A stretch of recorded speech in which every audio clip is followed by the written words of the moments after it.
Crowley.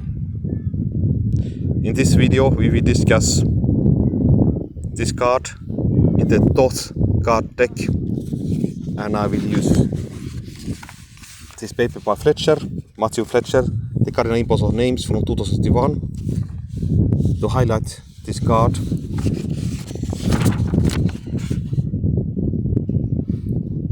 Alistair Crowley didn't like Christian virtues, so he renamed some of the cards in the traditional tarot deck.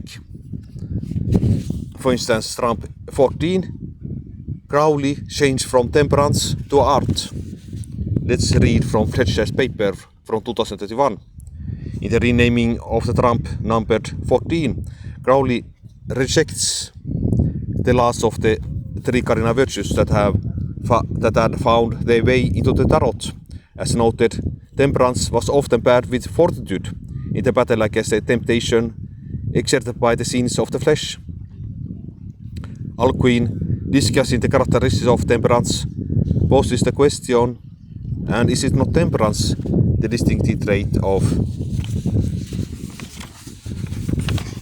him who governs his lust and controls his greed and calms and moderates all the passions of the soul? So, Alcuin is an early Christian writer in the time of Salemani, 9th century or 8th century. Temperance is frequently equated with the idea of moderation more generally. For certain theologians such as Gregory of Nyssa, the very definition of evil is encapsulated in the turning to extremes, in contrast to virtue, which is to be found lying in the mean. Crowley writes despairingly of the concept of moderation. The code mean at its best can only keep you from extravagant blunders. It will never get you anywhere. The book of the law constantly implies a very different policy. Listen to its climax exhortation, but exceed.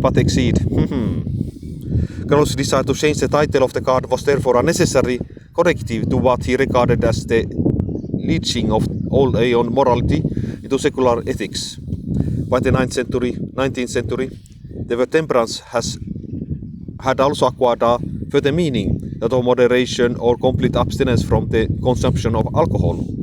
This would undoubtedly have been anathema for Crowley, and another example of the sort of cowardly self-abnegation encouraged by Christian ethics. In an essay titled Liber 150,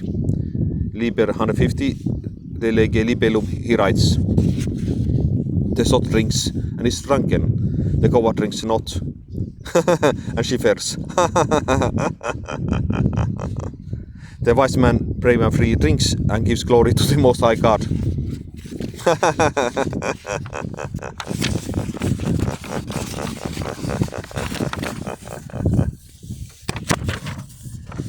What a beautiful setting here on the island of Salamina in Greece.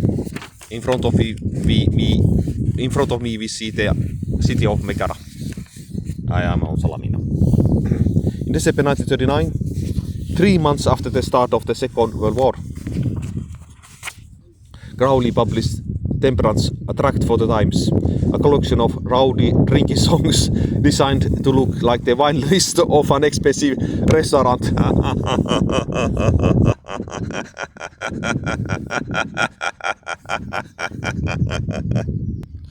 But the publication had a serious intent, namely on combating another case of the infiltration of the secular sphere by Christian ethics based on restriction and denial. Crowley's new name for the Trump, Art, on the one hand refers the art of alchemy, whose symbolism features extensively in the revised treatment of the card, and on the other arguably constitutes an encoded meaning in the form of gematria, a Kabbalist numerology system whereby the number values of the individual letters of a word are summed to give a single numerical value for that word, akin to the Greek system known as isopsephy. Words of the same value are deemed to have a hidden correspondence to another, using gematria, the word art sums to 210 as follows. A Aleph 1, R Resh 200, T Death 9, and 1 plus 2, that is 1 plus 200 plus 9 is 210. I believe it is no coincidence that the title of the card is numerically equivalent to the word Nox. N equals Nun 50, O Ain 70, XIV 90. That is 50 plus 70 plus 90, 210. Oi. Nox. In his commentary to the first chapter of the Book of Lies, Crowley writes, Nox adds to 210, which symbolizes the reduction of duality to unity, and thence to negativity, and is thus a hieroglyph of the great work.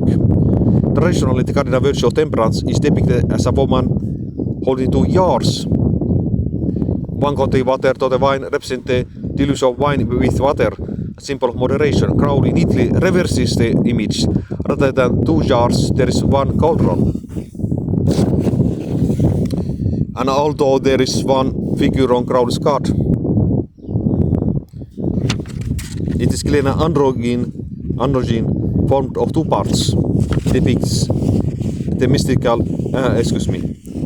This androgyne formed of 2 parts represent the consumption of the royal marriage. The card hence depicts the mystical marriage, or hieros gamos, a classical chemical trope denoting the union of opposites, in both image and name, opposites to unite 1 and cancel out to 0. The great work is the unity of opposites. It may mean the uniting of the soul with God, of the microcosm with the macrocosm, of the female with the male, of the ego with the non-ego. If Nox is a hieroglyph of the great work, and if in Trump 14 is indeed foreshadowed the final stage of the great work, then the conclusion is inescapable.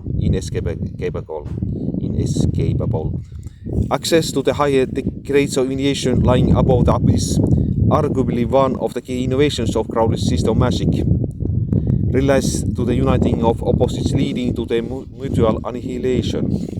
Hence, there could be no place in Crowley's system for temperance, whose traditional in fortifying the soul against the incitements of lust and its associations with moderation is an antithesis of the ecstatic and lustful union of opposites, which is the essence of the great work.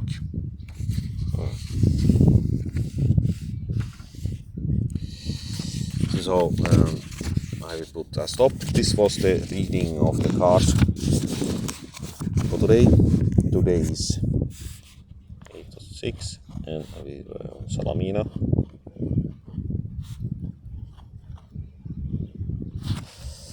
So that good. Matthew Fletcher made a good explanation of this. Temperance begins art. There's a beautiful text directive, Kando. There's an eagle and a lion eating from a cauldron. Very beautiful card. So, I am grateful, very grateful, always grateful. Let me read again this. So, in 1939, 3 months after the start of the Second World War, Crowley published Temperance, a tract for the Times, a collection of rowdy drinking songs designed to look like the wine list of expensive restaurant.